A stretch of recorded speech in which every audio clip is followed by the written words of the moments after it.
The good thing about independent music is it's very sustainable and it's low budget. We don't have to depend on crores of money from a producer to come in and finance it and five different people to do the job of one person. And we can do it for a fraction of the budget. So it's a really sustainable model. And for that reason, I think labels should and definitely are taking notice.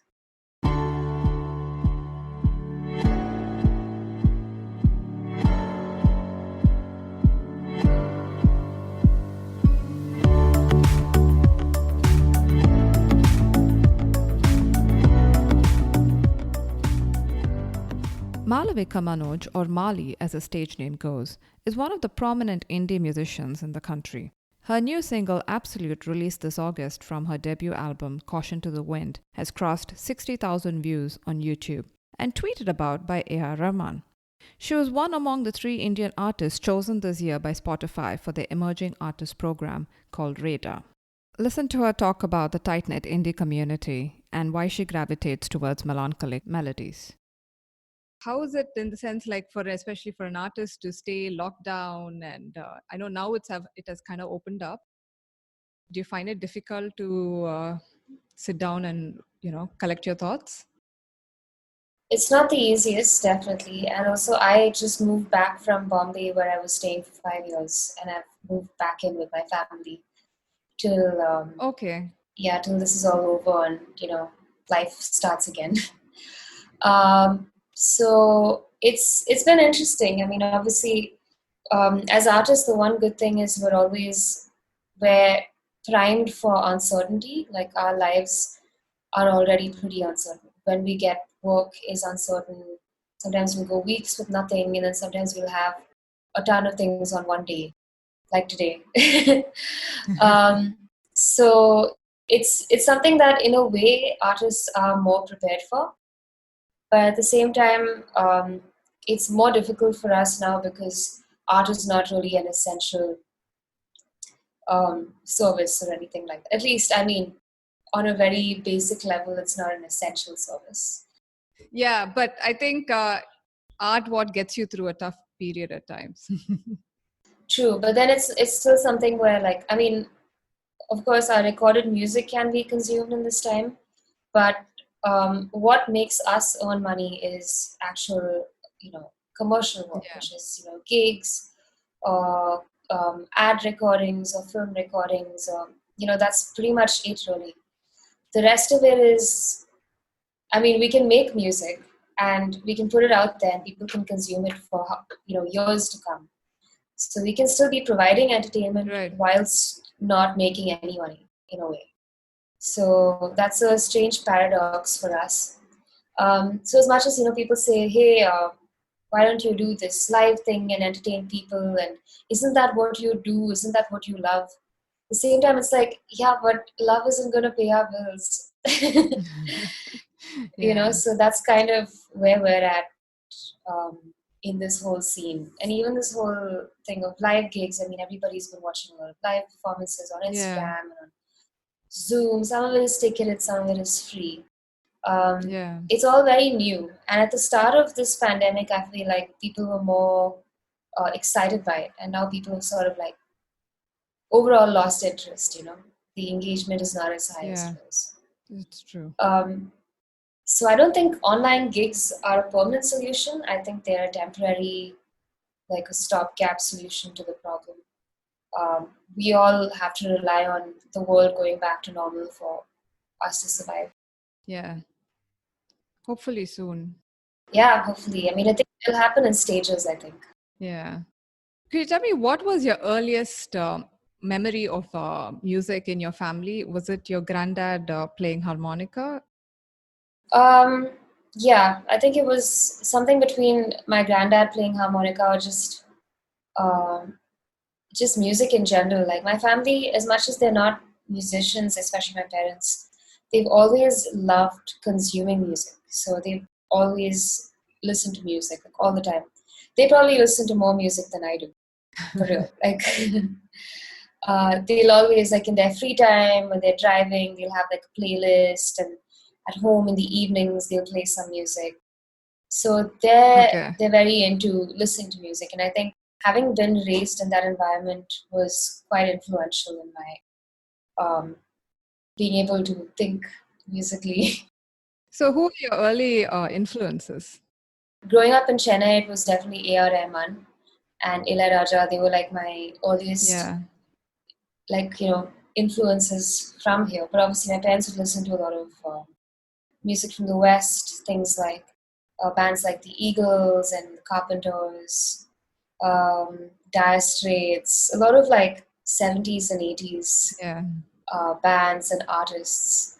Um, so all of that became like a big part of my childhood. And every person in the family had a different contribution to my musical influences. Like my granddad loved classical music and jazz. So that's something that Okay. I would listen to with him. With my mom, it was more, like adult alternative classic pop. With my dad, it was more like 80s dance music and electronic music. So it was like every person in my family had a different artist or a different genre that they kind of brought to the table with me. So it was like a full mix of different influences for me. Okay. Did you find yourself gravitating to a particular genre early on, or you like the eclectic stuff? A very pop person. Like I've always loved pop music, just because I mean Okay. the '90s were really '90s and 2000s were like um, really pop decades. Rock is one thing. I mean, even now the whole idea of genres is so blurred, right? Like there's nobody's making strictly one genre. They're all Yeah. about weaving things together and like doing something new with it.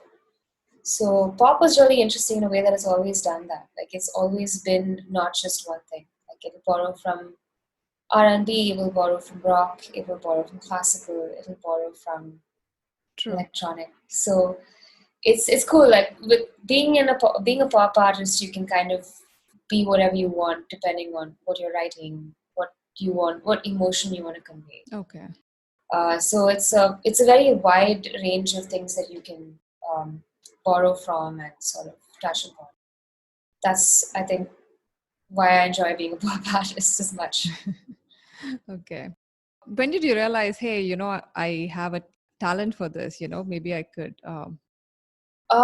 So I mean, since the time I was a child, I've been like singing informally. Every time someone's bored at home, they'd be like, "Why don't you sing us a song?" And then I just became the performance monkey. Like, okay, cool, here's a song, and then I. So that was always a thing. I would always be able to sing on car rides. I would sing at parties. I would sing Okay. whenever we had guests. I would sing. It was like I was that person. Um, so that then, and when I was 5, my parents insisted that I join piano lessons and start learning music properly. So then that was the first time I formally started learning music. I didn't like it at the start, to be honest. Oh, As in, I feel like I didn't like it because it was extremely regimented. It was, okay, this is what it is. This is what you have to do. But no one was telling me why, or no one is okay. trying to explain what makes this sound interesting or appealing. Like that's something I sort of had to pick up on my own later on. So I didn't enjoy piano lessons the first few years, but then after a while I started understanding why learning techniques and learning theory is useful and helpful. Actually, even now, it's the basis of everything I know musically. um, Then after I used to write poetry as well. When I was a kid, I started writing poems. So for a long time, poetry was like my writing sort of the way I would channel my writing. Then when I was a teenager, I wrote my first song, and then that was where like my musical side and my like poetry writing side sort of like came together, and it's still together. Like I haven't written a poem since then. I've only ever written songs.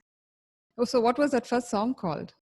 It was called No Place Like Home, and I wrote it after I had a fight with my mom. Okay. It was really silly. Like I was 16, and I said things like, "I can manage without home, without my parents, and I'm old enough," and all of those things. Classic teenager stuff. And I went out that day, and I came back, and I was feeling really bad and regretting everything I said. So I sat by the piano and I composed my first song. And that's, it was like the first time I wrote a song, I was like, oh wow, I just, I wrote a song. That's really interesting. I didn't know I had it in me. That must be a high, right? Yeah, it was like suddenly, I mean, it's obviously not a superpower, but imagine what it's like to suddenly discover that you are good at, I don't know, horse riding or something like you would have never imagined that you're good at it. But Yeah. then suddenly you do it and you're just like, oh shit, this really came easy to me. Um, so it was that. It was that kind of feeling like, oh, that's all it takes to write a song. Okay, I can do it. I gotta say, the first band that you were in, and I think the only band. Yeah, Wilson Bridge. Yeah, I like the name Basin Bridge. Yeah. Only Chennai people get it Yeah, only Chennai people get it. So for those hearing, Basin Bridge is a stop at the Central Railway Station. Those who have traveled by trains their whole lives by train. will know that Yeah. stop. Yeah, such a nice wordplay. It was actually my dad's idea. Okay. We had to come up with a band name, and we had to think of something that was ideally something uniquely Chennai. And so my dad, one day, I think he was reading the newspaper and he saw something about Basin Bridge, like the stop. And he was like, hey, why don't you guys call yourselves Basin Bridge, but like bass, like BASS. And by that point, we'd already gone through something like 20 to 30 different names, and none of them were working. Okay. And we had like no time. We had to pick a name. So we're just like, yes, we'll just pick this name and stick with it. That's, yeah. And it didn't change since then. What were those early years like, once you started, whether it was with the band and soon after you went solo? Was it a real struggle to, get places, venues to sing at, or did you get noticed easily? Um, yeah, I think the first thing is you get noticed definitely because, every time someone new comes around doing something new, it's like, hey, wow, there's a curiosity around it and behind it. And Okay. turning that curiosity into actual gigs or work is something that takes a lot of hard work. People just think, oh, if I just like write some songs and release it and get some articles or something published, um, I made it. I should just wait for the gigs to come to me. I shouldn't do anything. But actually, it takes so much more. Like, I only started making a decent, like, passable amount of money from gigs only maybe a few years ago.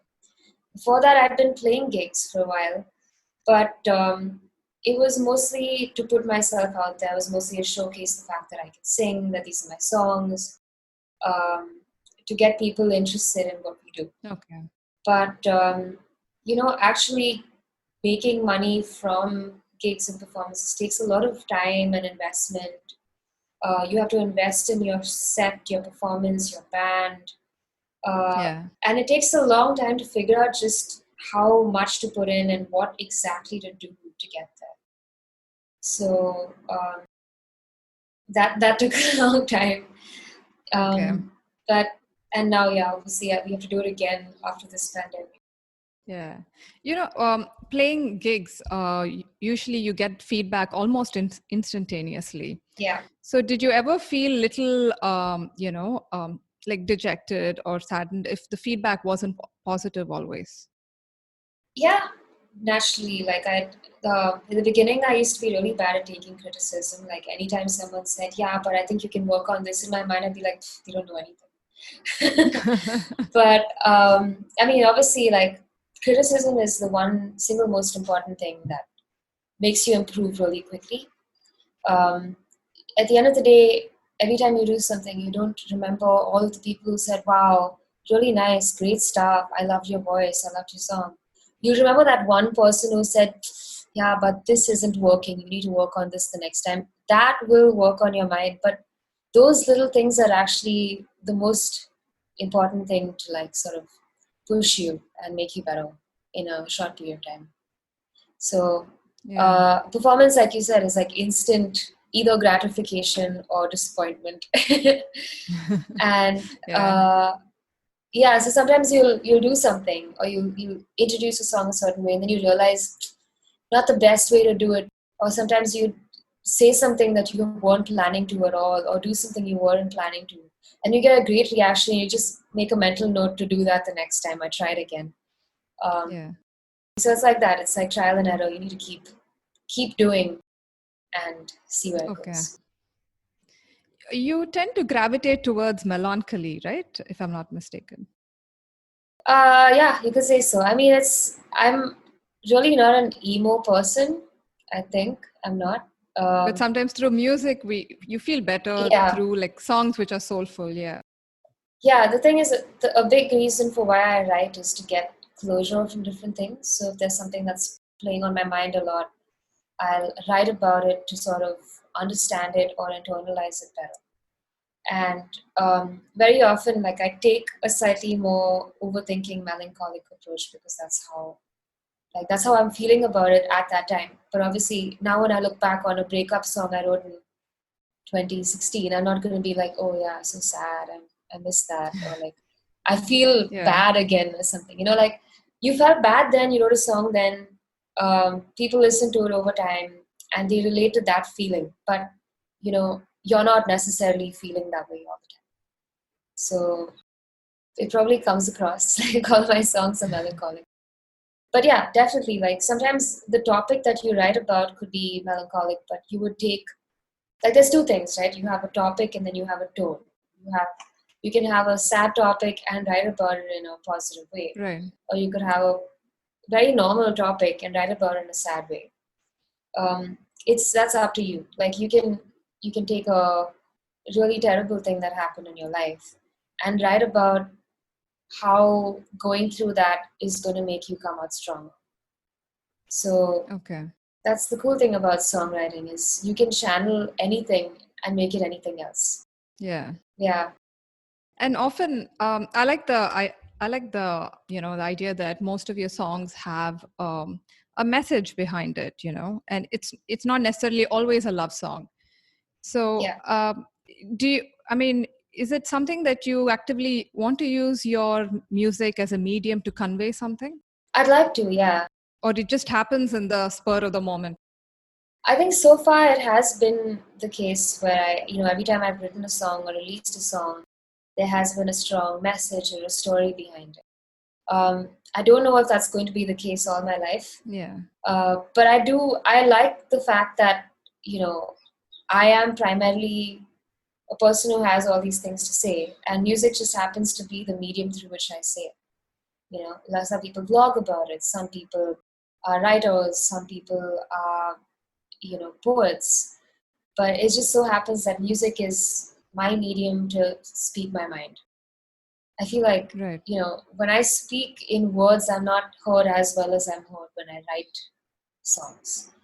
So I think it's a really powerful tool, and I want to, keep using it as a way to shed light on things that we don't always talk about or we don't talk enough about. I do want to talk more about mental health. I do want to talk more about issues that we all fail to recognize as issues. That said, I don't want to make all my songs about like social issues. I think it's Yeah. important, but I don't think that's the only thing out there. So yeah. As an artist, I'm sure on a lot of days you must be struggling with self doubt, or is my work enough? How do you deal with such days? Um, they come like these kind of days, especially during the lockdown, they come even more because there is nothing to do. Usually we drown those thoughts out by immersing ourselves in work. The moment we have work, we don't have to think about it. The moment we have something to do, we're distracted from the Yeah. actual self-doubt of it. But I feel like self-doubt is almost an integral part of being an artist. Like if you're not doubting yourself, something's probably wrong. It's just anyone you ask, anyone who's an artist, anyone who's actually even a freelancer for that matter, there is Okay. a little bit of imposter syndrome that comes about, the feeling that okay, I am today's news, but I could very easily be yesterday's news very soon. Yeah. um, and am I doing enough? There are so many people out there who are better than me. and I still have a really long way to go. I don't think I can get there. So it's all of these thoughts that happen. But I feel like if you're not thinking those thoughts, then you're not setting yourself up for growth or improvement. Okay. So I think it is necessary, but not a crippling version of those thoughts, but a fairly mild version. Yeah. Yeah. I mean, is it hard not to get into the trap of comparing with another artist or with independent music artists, right? I mean, the good thing about internet is you have direct access to, to the audience, to people who want to listen to your art. Yeah. So, but sometimes it can be a little nerve wracking in the sense like gaining more subscribers or followers. So, does that bother you on any level, or you just let it be, not stress too much about that? Um, I think it's you do at some level you end up comparing yourself because it's just human nature, you know. It's impossible to go through your life thinking of yourself as an island because nobody's an island. So you do end up comparing yourself, but is it a healthy kind of comparison? Like, you know, when someone does something good, like I don't know, competitor, or like another person from the industry does something really interesting, instead of saying, "Oh, I'm terrible," or "What do they think of themselves," or something like that, if you take that approach, you're just going to be a really miserable human being, Yeah. and you're just going to stagnate. But if you look at it in a positive way and say, "Oh, by someone else in my industry doing something good, they're setting a higher standard for all of us to sort of attain." You know, so it's like they're raising the bar for all of us collectively. So it's a good thing when someone that I compete with. I'm actually like really good friends with a lot of people I'm in competition with, in a sense that the indie music scene is very like closely knit. Right. Um, it's a small community of people around the country. I mean, who are actually active indie musicians. A lot of people who are aspiring indie musicians, but people who are doing this full time, small community. So I'm in very close contact with all of them, and it's really interesting to watch just how they go about promoting their music. Because every time one indie artist, goes out there and performs their music to a new audience who's never heard of indie music, they are actually widening the circle for all of us. Yeah. They're showing our people who are not exposed to our industry that we exist. So in a way, one success by any of us is a success for all of us. So, like instead of looking at it as like negative comparison, it's if you look at it as a way for all of us to sort of collectively, you know, improve the scene for all of us. That's it's a more positive way to look at it, and definitely a healthier way to look at it. So far in your journey, what would you consider as your important milestone? Just the one milestone or many milestones? What probably comes to your mind first? That means the most to you. Yeah. The current milestone that I'm sort of at is releasing a full length album of my own. Caution to the wind. Yes, yeah. So that's my first full length album. I've only ever released an EP or singles before, and that's very different. It's like short form work. It's like Yeah. one piece of content at a time. But this is the first time that I'm putting out like a body of work. And the plan was to release all of it together, but then because of the pandemic, and because touring and performing is not going to be an option for a while, I've decided to kind of stagger the release and release a few singles from Okay. the album and then put out the album.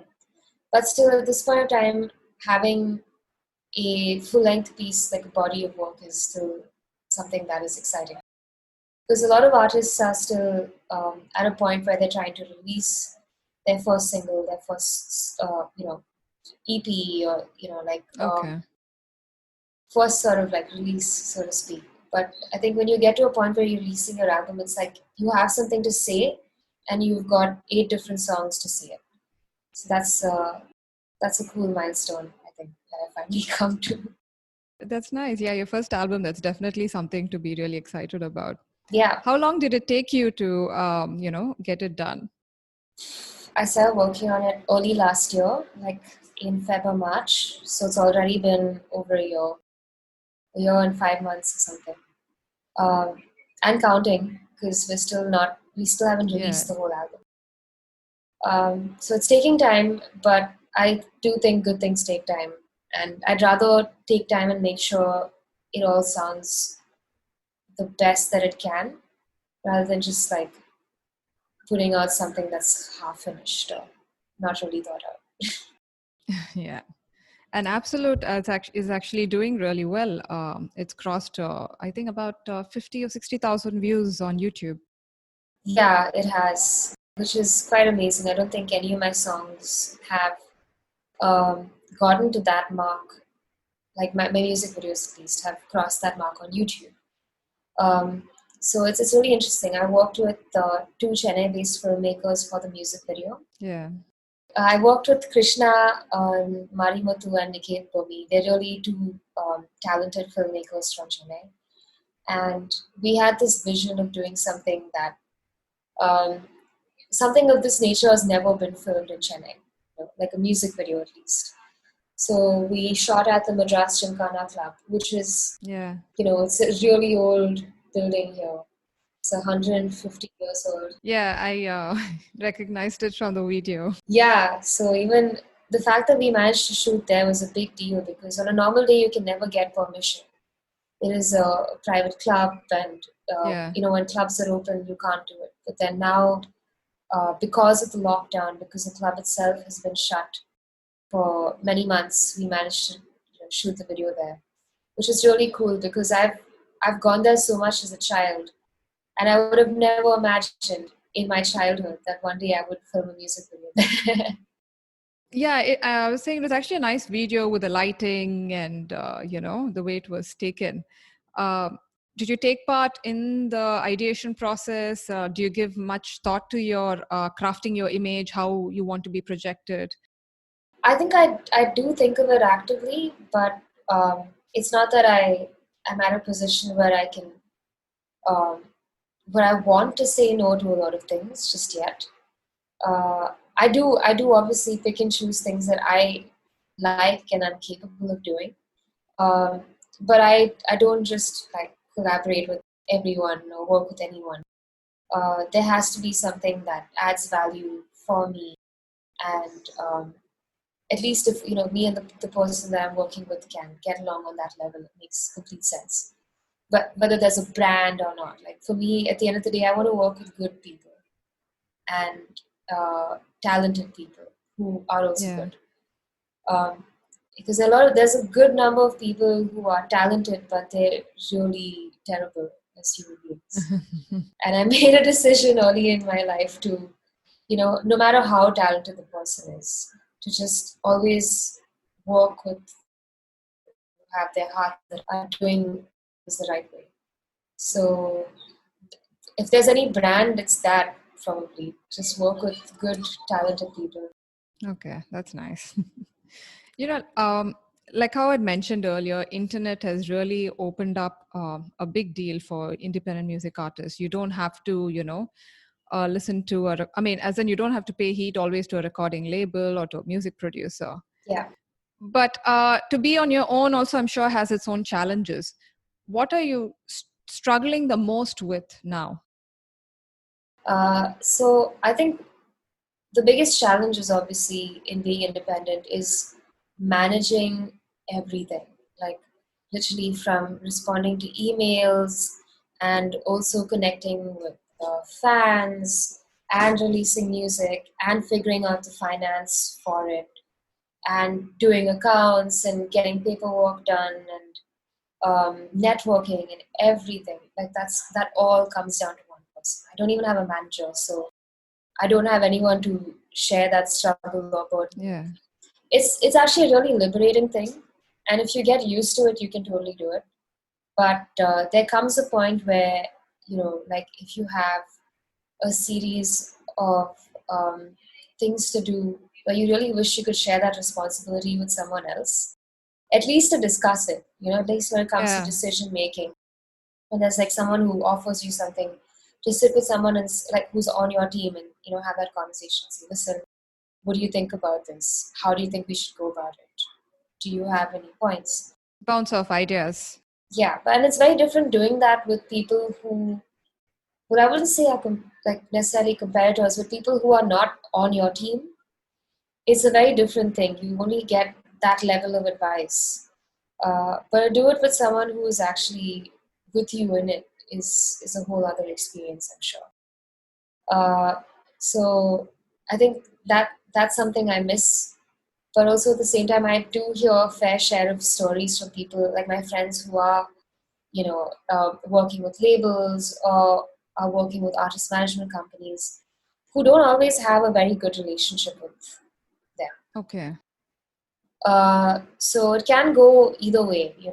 There's some people who have extremely successful relationships, and some of them who don't. And it comes down to like money being siphoned, or just a reputation related issue, or just if they don't have a proactive enough person to work with, then they're the ones who's doing the job of both people.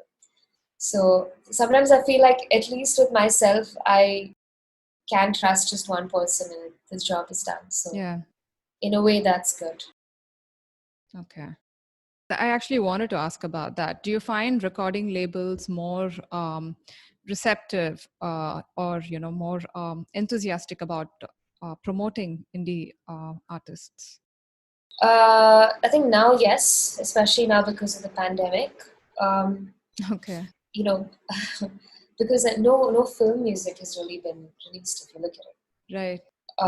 So there's this huge void in the music industry, and that is the constant release of Bollywood films or Collywood films or Dollywood films, and all of their soundtracks. Like with every film that's released, there's at least 5, 6 songs that are also Yeah. released, and each of those songs have like a whole separate market and streaming numbers and all of that. And each of those songs are like assets, right? They all bring in some amount of money. Yeah. But right now that doesn't exist. So all of a sudden you find labels who earlier were trying to, you know, steer away from independent music, or only pick people who were already playback singers or already had some name to do independent projects with, Okay. are now reaching out to people who are, up and coming independent artists and saying, hey, how about we collaborate? How about we do this? We'll give you a project. We'll work with you in this way. So that's a really interesting thing.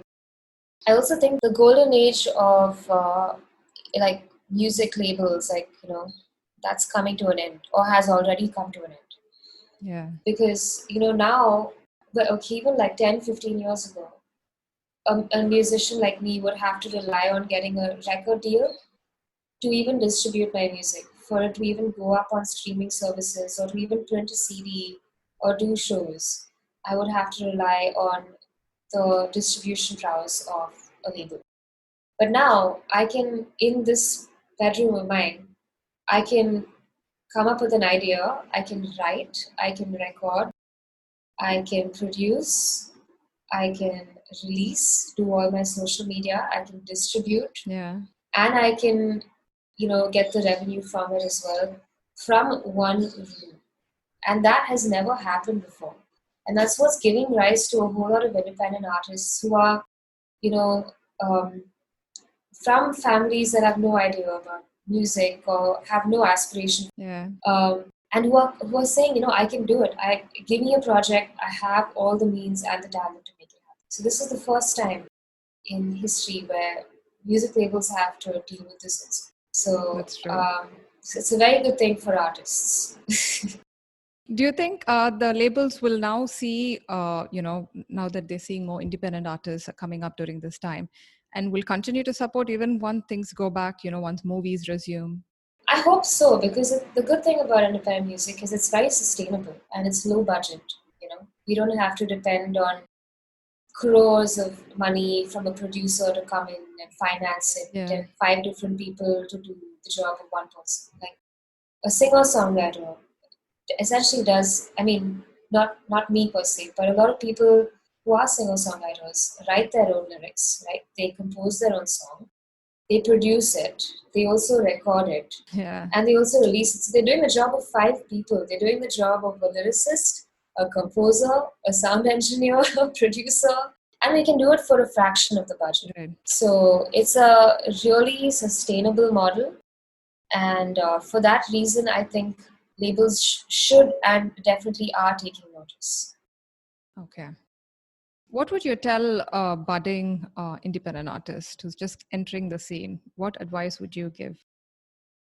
I always say this, and I'm only saying this because I end up listening to a lot of young independent artists who send me their music and say, "Hey, can you give me your feedback? Or what do you think of this?"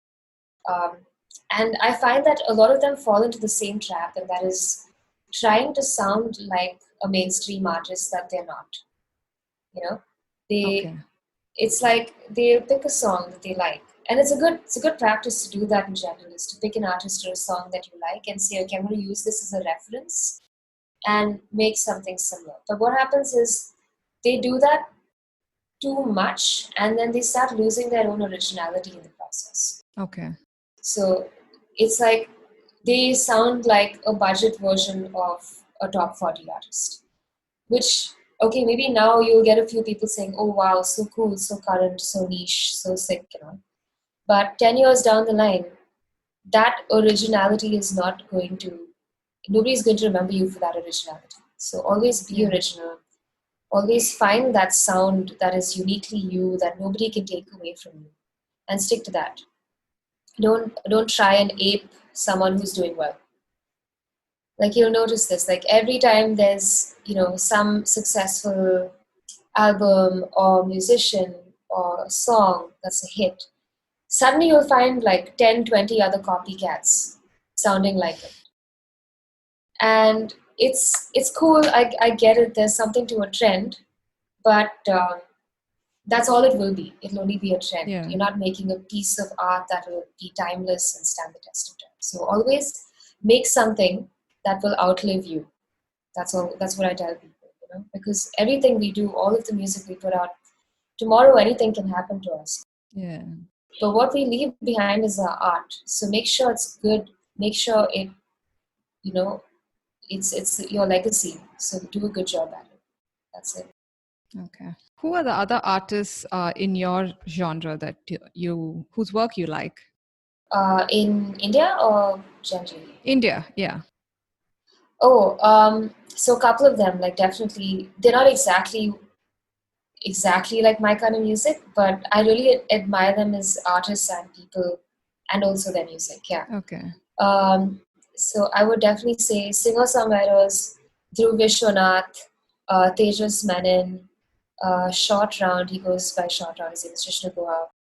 Um, Komo Revi, she's an artist from Delhi. She's also a really good Okay. producer. Uh, Pare can sing. Pratik Kaur, obviously, he's practically like mainstream now. He's about as mainstream as an independent artist can get. Everybody knows him.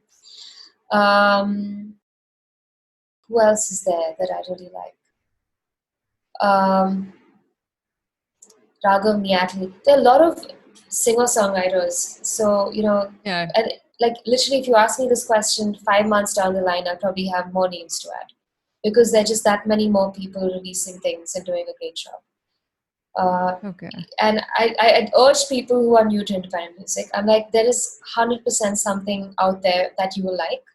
Just look for it, you know, and it'll be there. That's nice. So, what are your plans for the months coming forward?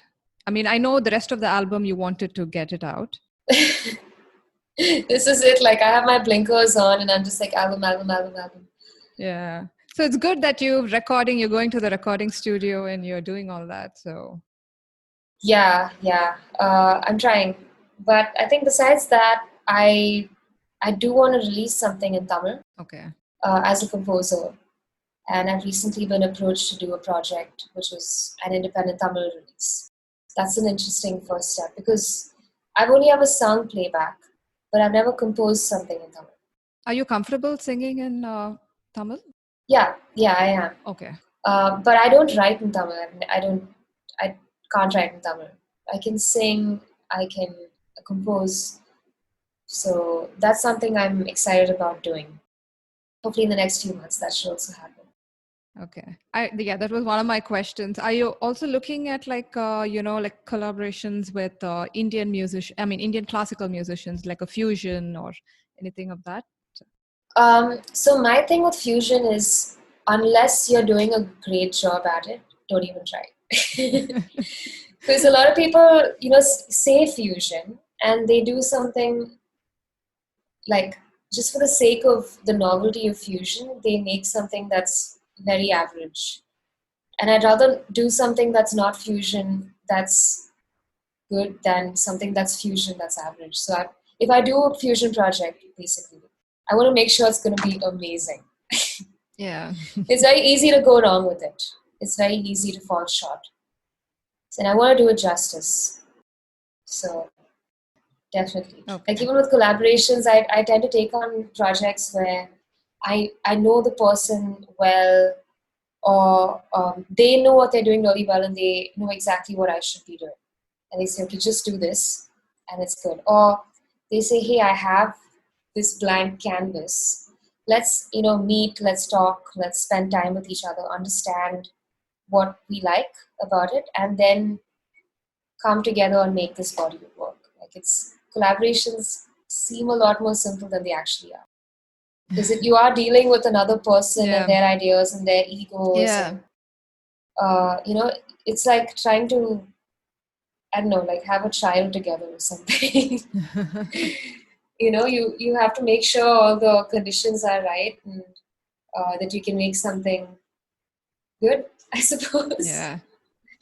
Yeah. That's true. You were saying more artists are coming forward, as we speak. Yeah. Do you have a worry about how, or do you think about how to stand out of it? I do think about it. I mean, I think about how, I'm still young, for lack of a Yeah. better word. You have a long way to go. Yeah, and I think about how maybe in like 10, 15, 20 years, I might not have the same like appeal as I probably do now. Or maybe I haven't even like gotten close to where my peak is or whatever.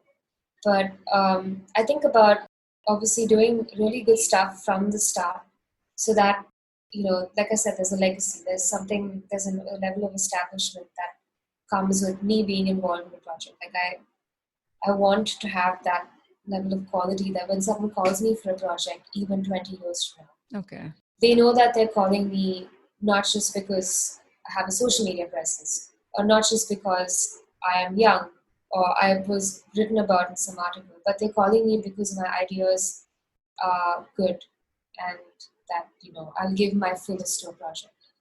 So that's something that I think that is important, like to outlast, like to stay with what Yeah. you're doing for a long time. Because a lot of people fizzle out, they'll do it for a few years and then they'll say, not my cup of tea, and they'll do something else. So I think by virtue of even staying in the job, keep like being consistent, I think you can stand the test of time. Okay. So I have a few quick questions, like a rapid fire.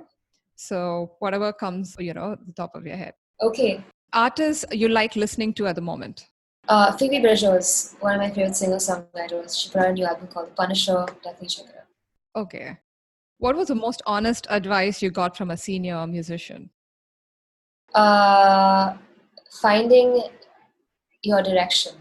I think very often we tend to be like departmental stores, like selling everything, like multi-cuisine restaurants. I think that's a very like Indian thing, is to sort of try and be everything, like an all-rounder, be a multi-cuisine restaurant, be a departmental store. Okay. But really, what's important is finding the one thing that you're good at, and working fully towards being the best at that one thing. So find your direction and stick with it. Okay. Piano or guitar? Piano. Okay. What's a mood you need to be in to sit down and compose? I have to be overthinking and losing my mind. Okay. Yeah. What do you do during your downtime? I like cooking. I Nice. haven't actually cooked in a while. I should probably do that again. Connecting with my friends, like I make sure I keep, staying in touch with them, having conversations with them, especially now, making sure they're all okay. Do you have any secret talents? I am pretty decent at making chai. Oh, okay. No, I don't actually have too many like secret talents. I'm okay at like embroidering and stitching and things like that. Nice. I sometimes like to like do things with my hands, like do DIY projects and stuff. So I don't know if it's a talent as much as it is an interest, but yeah, It's a good hobby, yeah. yeah. Okay. And what is your biggest lesson that you've learned? Always ask. If you want something, always ask. The worst thing you're going to hear is a no, but do not ask. Always try asking. That's a good one, yeah. Thanks so much, Maalavika, for a lovely conversation. Cheers. Thank you so much, Mati.